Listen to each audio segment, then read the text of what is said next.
My thoughts go back to that day 2 years ago when I first took the oath of office. I told you what I thought was expected of me and what kind of a governor I wanted to be. The responsibility I felt that day to you and to myself was a deeply personal thing. It still is.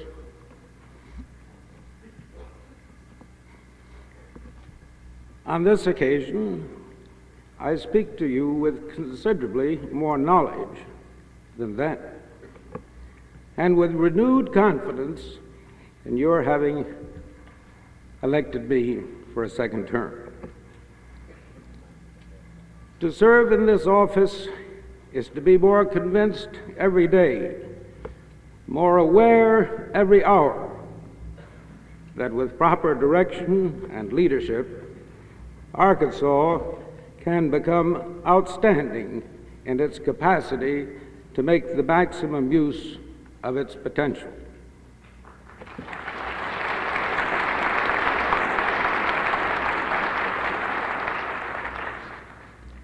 And to reflect in a quiet moment that human limitations might make us unequal to the challenge is the most unforgivable idea of all.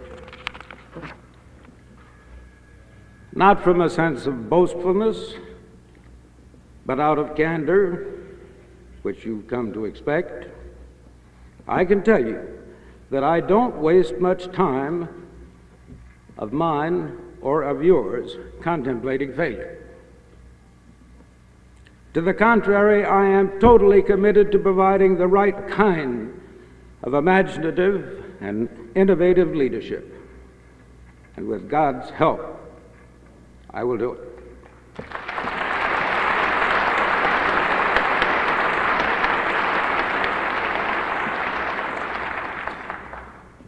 Our state is no longer a babe in the wilderness.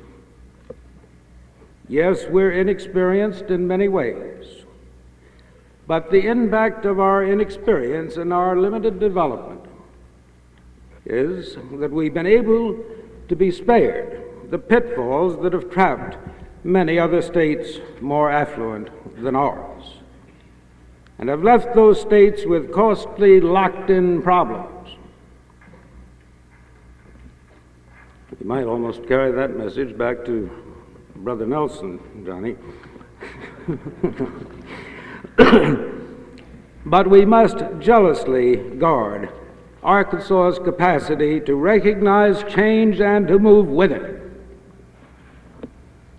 Our champion Razorbacks have a way of holding up four fingers when they change ends of the field for the last time. And they say the fourth quarter belongs to us. On occasions, it's been a little hard on the viewing public, but it's a great motto, and they have proved the validity of it. In the same spirit, I say to you, one and all today, within and outside our borders, what's ahead is Arkansas. The future belongs to us.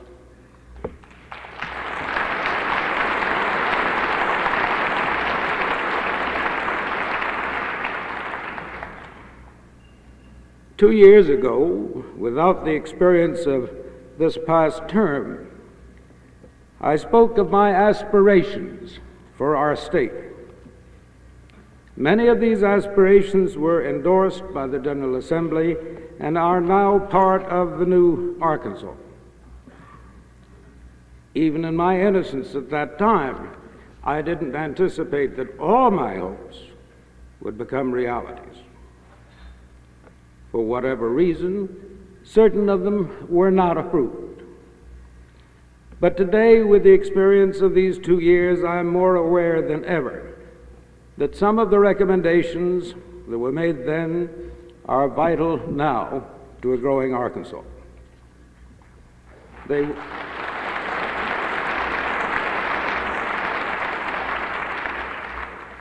They will be reintroduced as part of my legislative program because so many of them deal with that which I spoke to you about 2 years ago, the strengthening of the confidence of our people in the integrity of their government.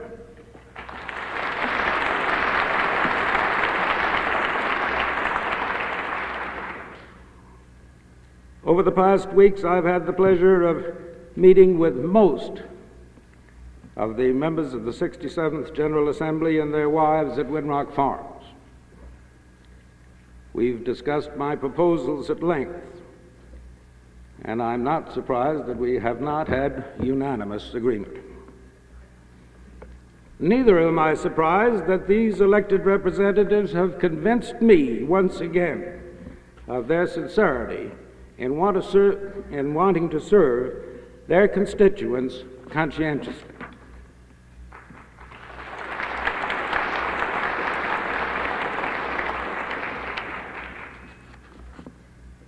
I'm happy and proud that under the leadership of the first Republican governor in 94 years, the 66th General Assembly enacted more legislation than at any other time in the history of our state, and that I had the honor to sign much of it into law.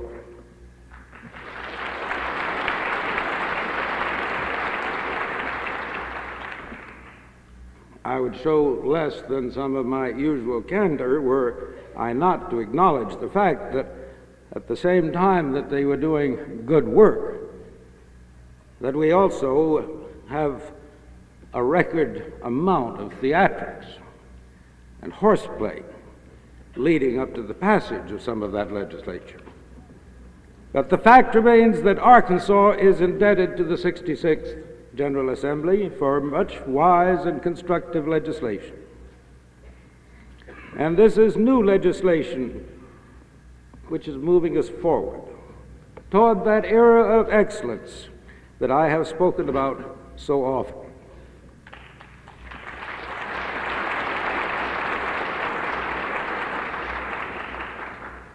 I am proud that we have shut down illegal casino gamblers and racketeers.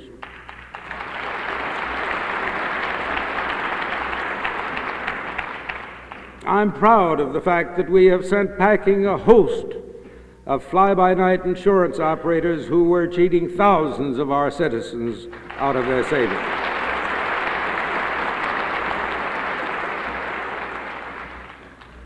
I'm proud that we made progress in our state prison system and that the philosophy of rehabilitation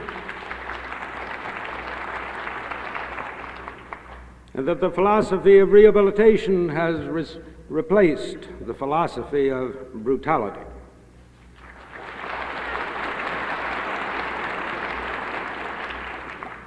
We've made tremendous steps forward in our prisons, but much remains to be done.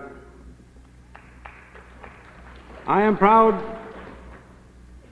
of the fact that we have established the philosophy of professionalism in making appointments to state boards and commissions, and also in making appointments to state offices.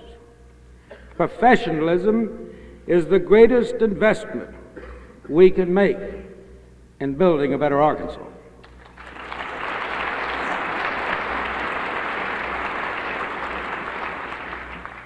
I am proud of the fact that through the involvement of many outstanding citizens and working with the democratic process, we have taken historic first steps towards revising our state constitution.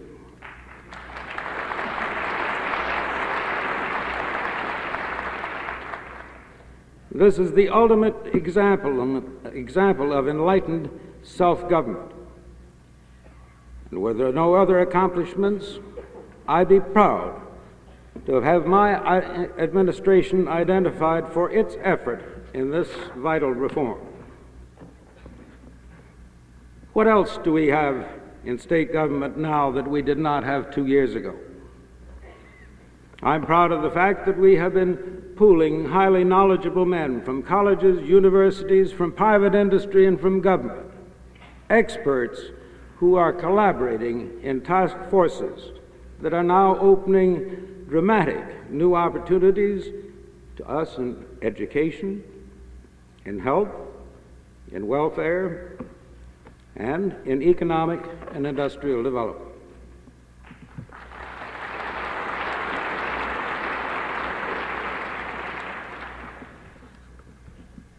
I'm proud of the outstanding relationship that we have with our congressional delegation and with the multitudinous departments in Washington.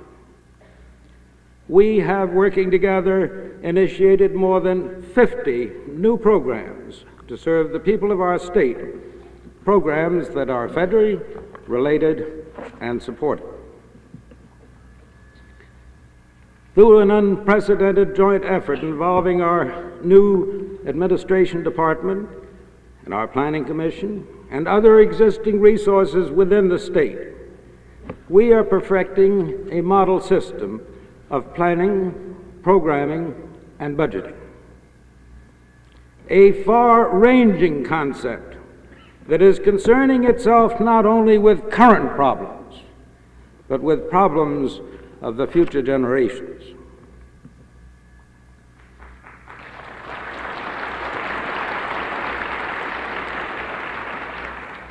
I made reference to the fact that through the governor's office, we are making comprehensive use of all the people and resources available to us. I'm especially proud of this because it will enable us to resolve spot problems with impact solutions and avoid bureaucratic empire building.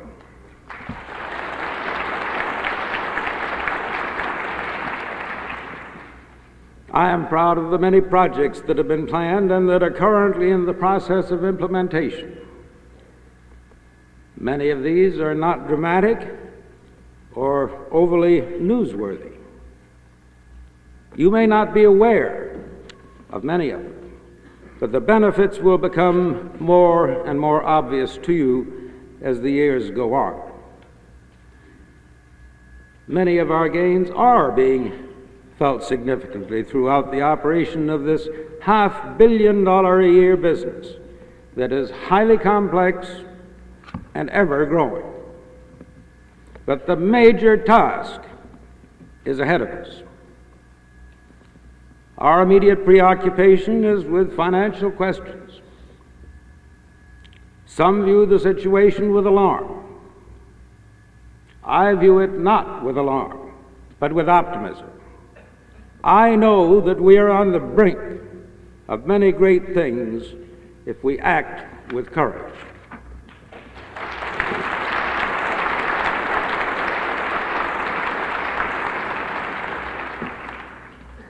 The growth of Arkansas since I came here 16 years ago has been truly phenomenal. With increased resources, we've undertaken the greatest capital expansion of state facilities in the history of the state. I have been told by responsible people that 90% of our capital expansion has occurred within the last 10 years.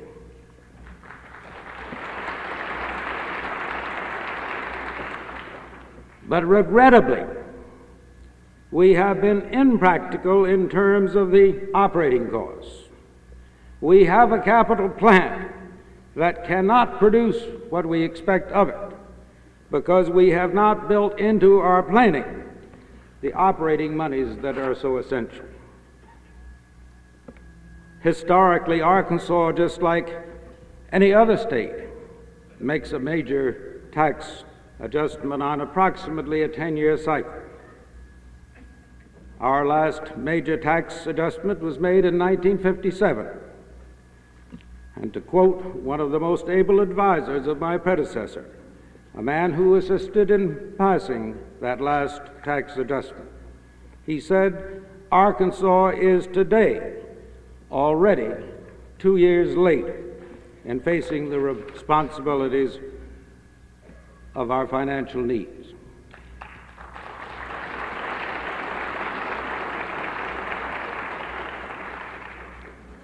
Against the advice of many who are more politically astute and experienced than I I based my campaign on reality.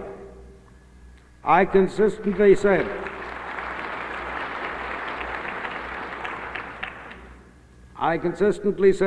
that we must have additional income, that conceivably we would have a bond issue for the best economy in the light of rising costs.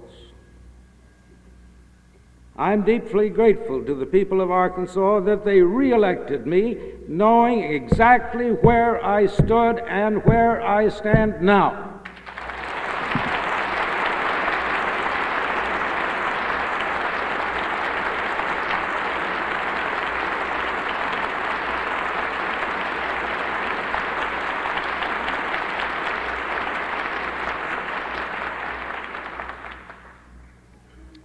So whether you call my re-election a mandate or not, it is clear that the majority of the people of our great state want progress.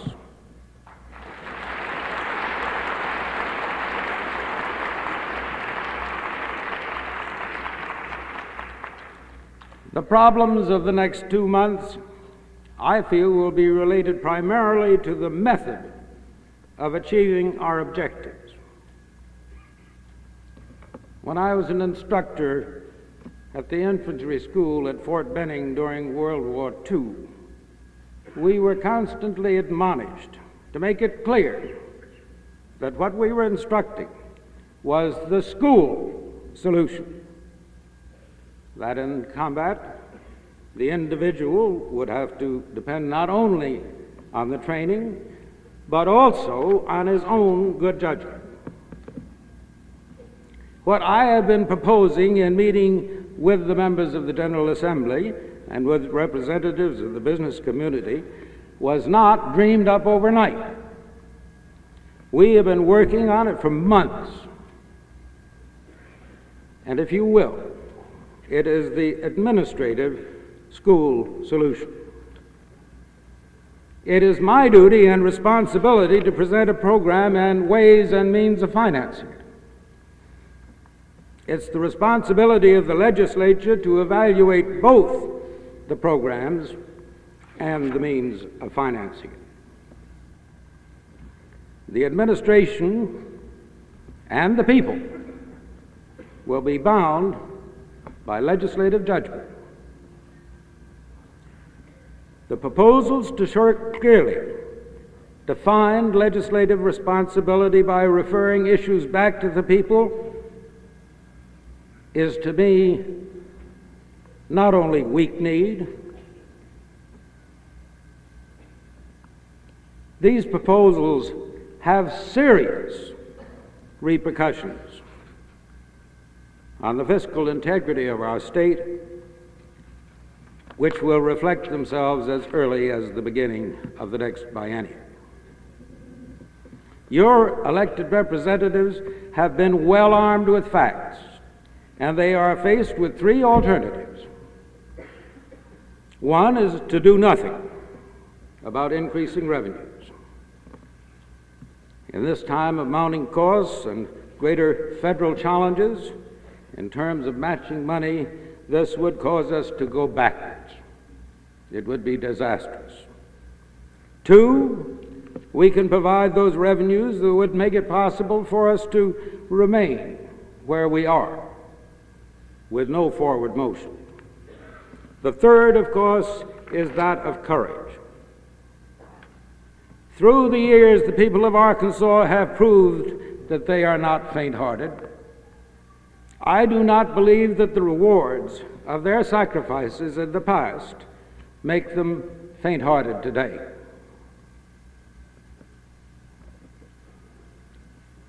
We in the administration are reviewing with all diligence the efficiency of all departments under the jurisdiction of the Chief Executive to find any economy that can be made.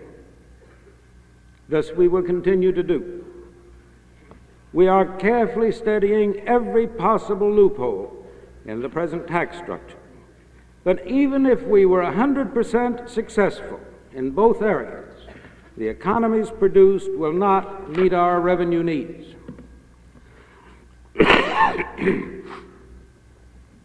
The basic philosophy behind my program envisions a better Arkansas for all of its citizens.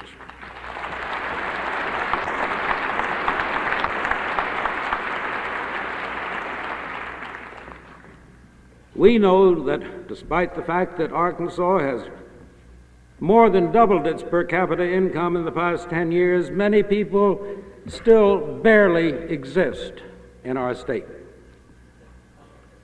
My program will be significant to those disadvantaged people. For many, the program could be considered a bootstrap operation to help them help themselves. For others, it will spell hope in terms of quality education and training with which to build more meaningful lives. Specifically, about 50% of the new money will be invested in strengthening our state's education structure.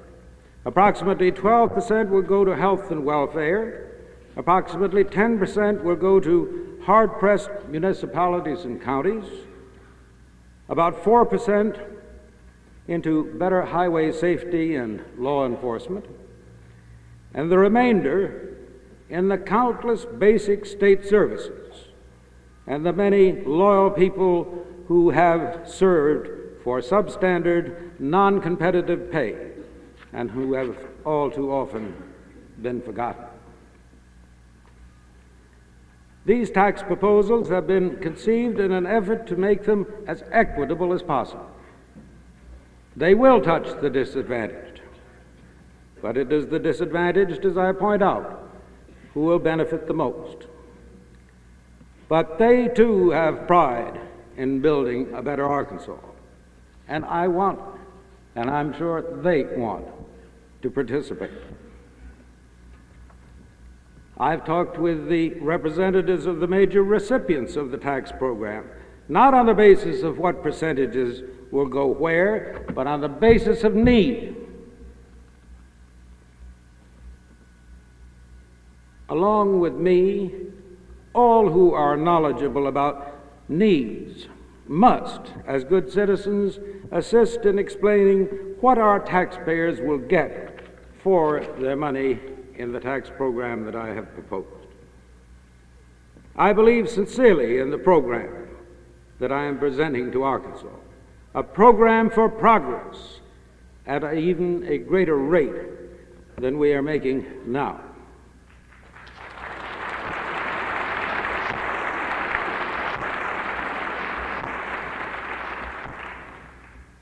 I am sometimes angered to read or to hear it said that Rockefeller may get what he wants, or Rockefeller may get 50% of what he wants. What I'm proposing is not frivolous. It is not a question of what one man wants. I am your governor, and leadership is what you want.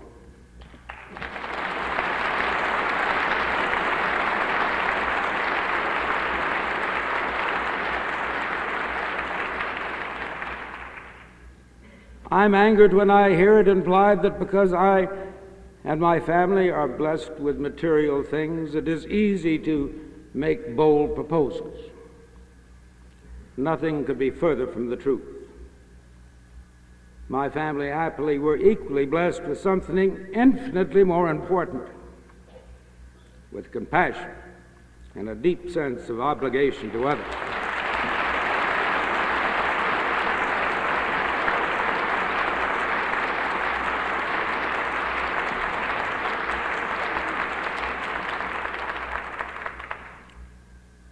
So as long as thousands of our people go to bed hungry or in pain or in hopelessness every night, nobody in Arkansas, myself included, has the right to be callous or indifferent.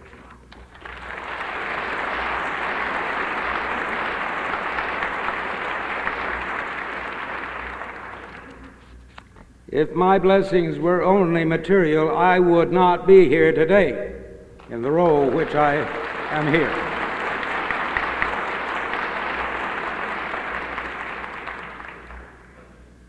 As I said, there are no frills to what I'm proposing, no luxuries, no monuments to me as an individual, as have been characterized by what I have been trying to do.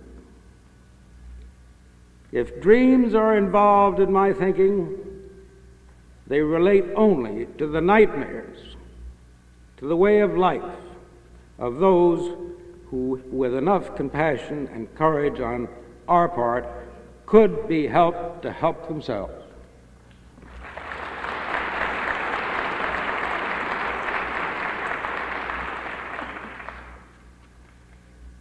Don't tell me that this growing state of ours cannot afford to meet its minimum obligation to its own people. Not with a handout, but with a helping hand.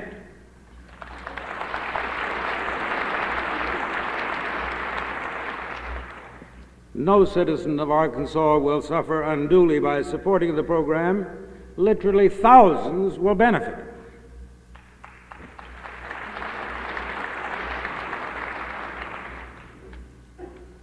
Let each of us in a position of leadership, either elected or otherwise, be honest enough and courageous enough to admit one thing right now.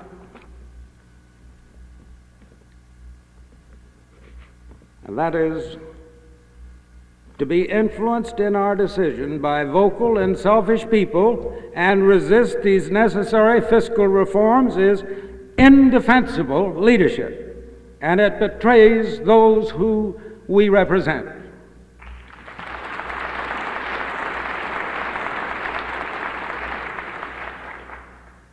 I implore every member of the General Assembly,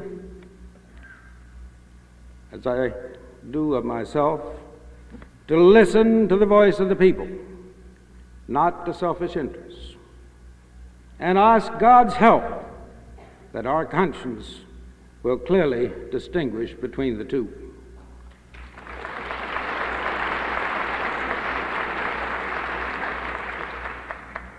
Who will provide the leadership? I will.